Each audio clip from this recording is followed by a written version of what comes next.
Selamat berjumpa kembali rekan-rekan mahasiswa Politeknik Gus Durian, program studi Kebijakan dan Manajemen Pajak semester 5 pada mata kuliah Akuntansi Perpajakan.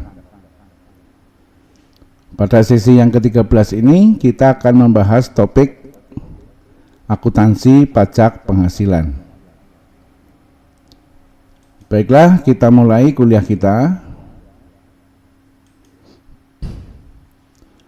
Berdasarkan laman Ikatan Akuntansi Indonesia, akuntansi pajak penghasilan adalah suatu proses pencatatan, pengukuran, pelaporan, dan perencanaan transaksi keuangan suatu entitas atau individu yang berkaitan dengan pajak penghasilan.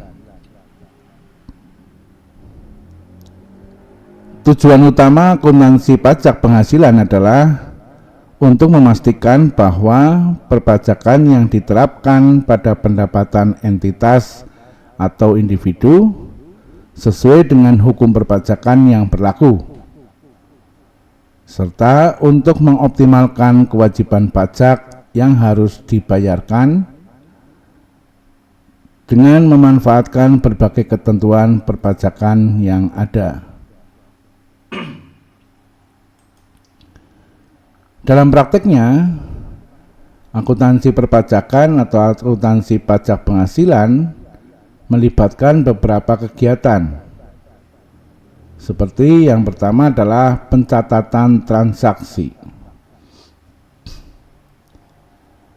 Entitas atau individu harus mencatat semua transaksi keuangan dengan cermat, termasuk pendapatan, beban, aset dan kewajiban yang berkaitan dengan pajak penghasilan. Yang kedua adalah penyusunan laporan keuangan.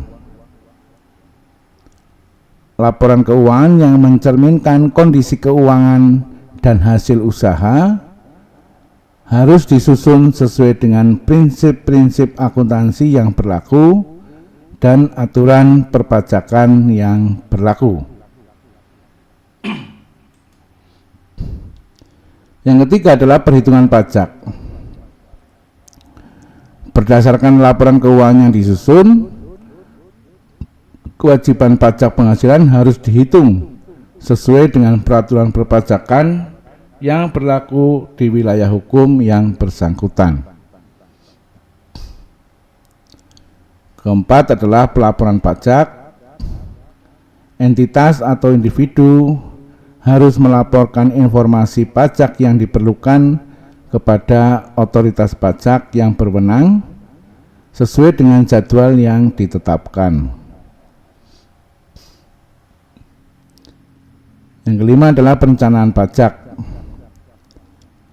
Akuntansi pajak penghasilan juga mencakup perencanaan strategis untuk mengoptimalkan kewajiban pajak dengan memanfaatkan berbagai insentif dan ketentuan perpajakan yang ada.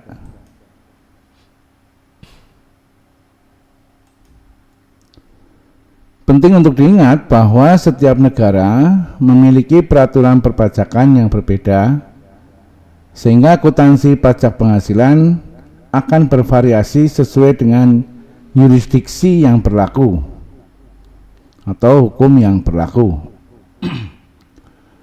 Akuntansi pajak penghasilan juga bisa sangat kompleks, terutama bagi perusahaan besar dengan berbagai transaksi dan operasi internasional. Oleh karena itu, pemahaman yang baik mengenai akuntansi pajak penghasilan dan konsultasi dengan ahli perpajakan profesional seringkali sangat diperlukan untuk memastikan kepatuhan perpajakan yang tepat dan efisien pajak yang maksimal.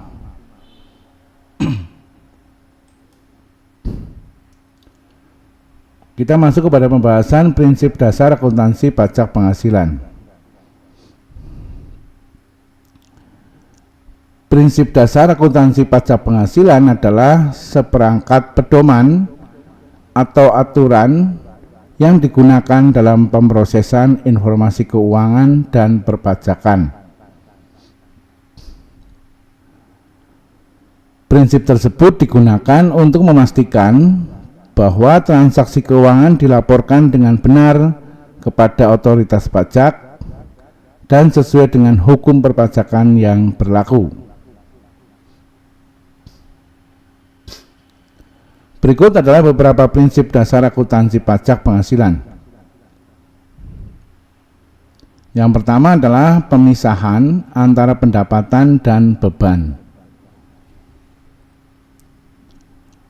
Prinsip dasar ini mengharuskan pemisahan yang jelas antara pendapatan dan beban.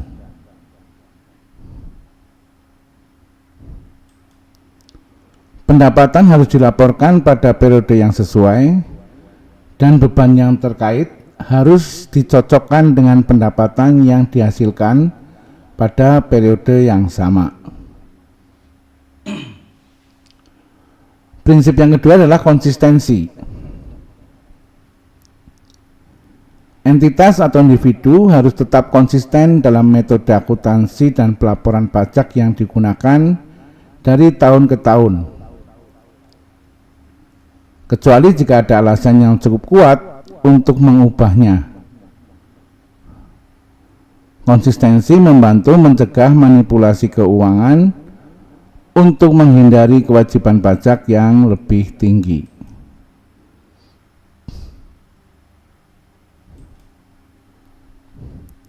Prinsip yang ketiga adalah kepatuhan peraturan perpajakan. Prinsip dasar ini mengharuskan entitas atau individu untuk mematuhi semua peraturan perpajakan yang berlaku. Hal ini termasuk pengungkapan semua sumber pendapatan, mengikuti ketentuan perpajakan yang berlaku, dan melaporkan pajak yang tepat waktu. Prinsip keempat adalah pemisahan pendapatan dan prinsip konservasi.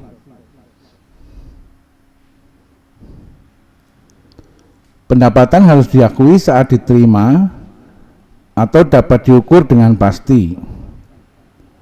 Sedangkan beban harus diakui saat terjadi atau saat kewajiban dapat diukur dengan pasti.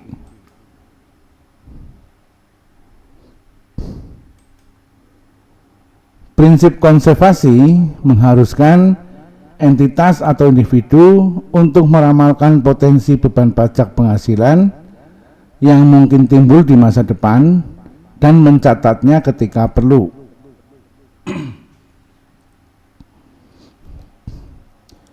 Prinsip yang kelima adalah transparansi dan pengungkapan. Prinsip dasar ini mengharuskan penyediaan informasi yang cukup dan relevan kepada otoritas pajak serta pemangku kepentingan lainnya melalui laporan keuangan yang jujur dan transparan. Prinsip yang keenam adalah perencanaan pajak yang legal.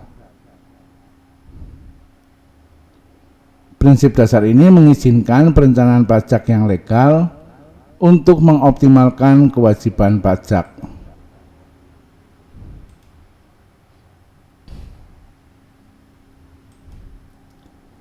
Namun praktek perencanaan pajak yang berlebihan atau ilegal harus dihindari. Prinsip yang ketujuh adalah penyusunan laporan keuangan. Laporan keuangan harus disusun sesuai dengan prinsip-prinsip akuntansi yang berlaku di wilayah hukum yang bersangkutan.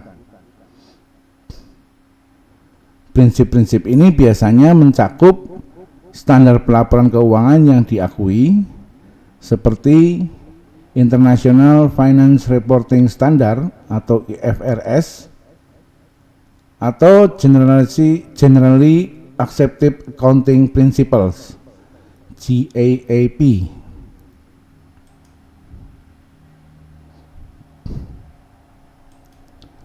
Perlu digarisbawahi bahwa prinsip dasar akuntansi pajak penghasilan dapat berbeda-beda di setiap yurisdiksi atau yurisdiksi suatu negara masing-masing, tergantung pada hukum perpajakan yang berlaku.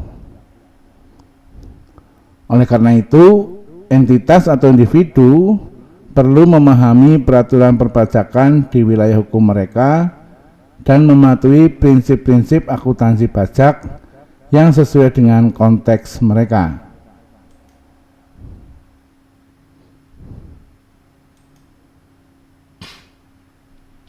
Pembahasan berikutnya adalah strategi perencanaan pajak yang efektif. Strategi perencanaan pajak yang efektif adalah suatu pendekatan yang dirancang untuk mengoptimalkan kewajiban pajak Anda secara legal, meminimalkan beban pajak, dan memaksimalkan penghematan pajak yang sah.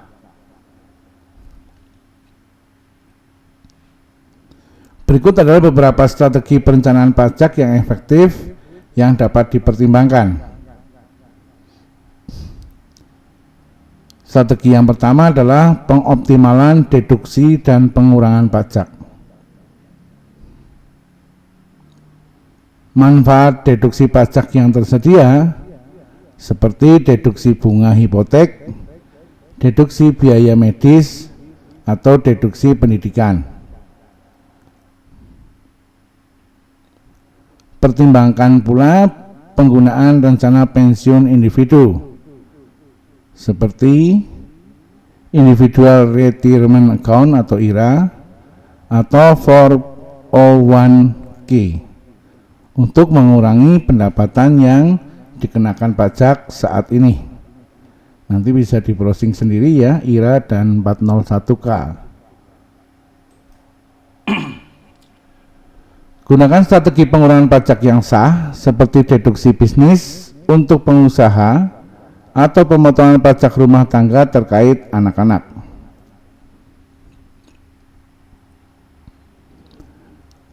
Strategi kedua adalah pemanfaatan rencana pajak pensiun dan investasi. Pertimbangkanlah untuk berinvestasi dalam rencana pensiun yang berorientasi pajak seperti Roth IRA, di mana dana yang diinvestasikan dapat ditarik tanpa pajak di masa depan. Jagalah portofolio investasi dengan meminimalisir realisasi keuntungan modal jangka pendek yang dikenakan pajak lebih tinggi.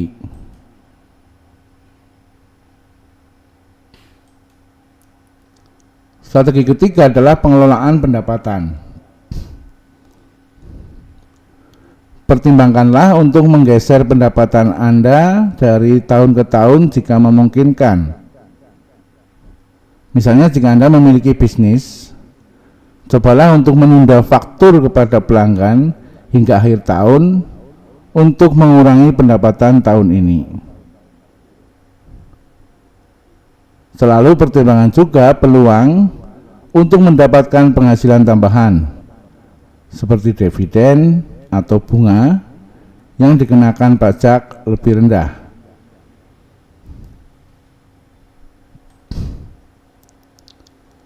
Strategi keempat adalah penghindaran pajak warisan. Gunakanlah perencanaan warisan untuk mengurangi kewajiban pajak warisan yang akan diterima oleh ahli waris. Pertimbangkan juga untuk memberikan hadiah selama hidup kita sebagai cara untuk mengurangi harta yang akan dikenakan pajak. Strategi kelima adalah bisnis dan investasi yang terencana pajak. Jika kita memiliki bisnis, pilih struktur bisnis yang paling efisien dari segi pajak, seperti perusahaan pribadi, atau yang kedua adalah Limited Liability Company atau LLC, dan perusahaan golongan C, yaitu perusahaan yang kecil. Pertimbangan investasi yang dapat memberikan manfaat pajak seperti obligasi pemerintah atau investasi dalam sektor-sektor tertentu yang mendapatkan insentif pajak. Strategi keenam adalah konsultasi dengan ahli pajak.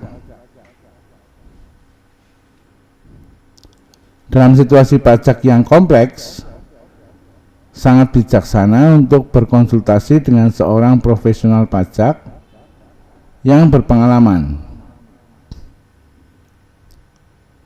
Mereka dapat membantu merancang strategi perencanaan pajak yang sesuai dengan situasi finansial.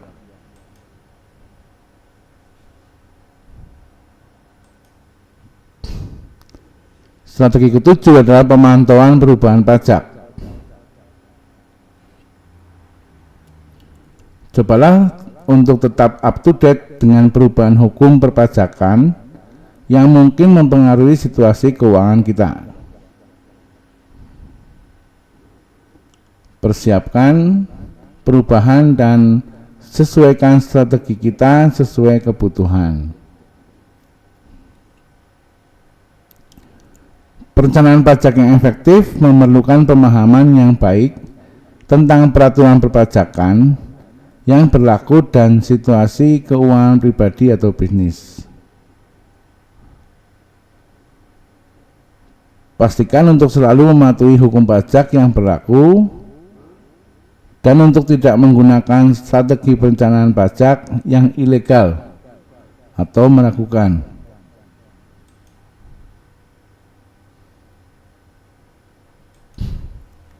Yang terakhir adalah penutup. Jadi perencanaan pajak yang efektif adalah suatu hal yang penting dalam mengelola keuangan pribadi atau bisnis dengan bijak. Dengan memanfaatkan deduksi pajak yang sah, investasi yang cerdas, dan strategi perencanaan yang tepat, dapat mengoptimalkan kewajiban pajak dan menghemat dana yang berharga. Namun selalu ingatlah bahwa kepatuhan terhadap peraturan perpajakan yang berlaku adalah kunci utama dalam setiap strategi perencanaan pajak. Penting untuk mencari bantuan dari ahli perpajakan atau konsultan keuangan yang berpengalaman jika menghadapi situasi pajak yang rumit atau perubahan dalam peraturan perpajakan.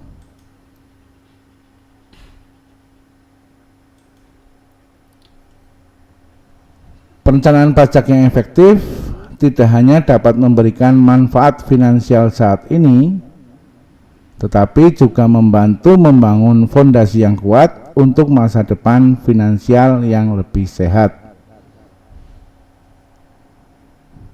Terakhir, tetaplah mengikuti perkembangan peraturan perpajakan dan beradaptasi dengan perubahan tersebut agar dapat terus merancang strategi perencanaan pajak yang sesuai dengan kebutuhan. Dengan pendekatan yang bijaksana, kita dapat mencapai tujuan keuangan dengan lebih baik dan mengelola kewajiban pajak dengan lebih efisien. Saya kira itu yang bisa kita bahas dalam sesi kuliah kali ini. Semoga bermanfaat dan dapat dipahami dengan baik. Subscribe bagi yang belum subscribe channel saya. Kemudian like dan share kepada banyak orang. Karena siapa tahu apa yang kita bahas dalam kesempatan kali ini bisa juga akan memberikan manfaat kepada orang lain. Berkomentar di kolom komentar, khususnya kepada mahasiswa Politeknik Gus Durian, berkomentar sebagai bukti kehadiran kuliah. Terima kasih atas perhatiannya. Kita akan bertemu lagi pada kuliah-kuliah kita berikutnya.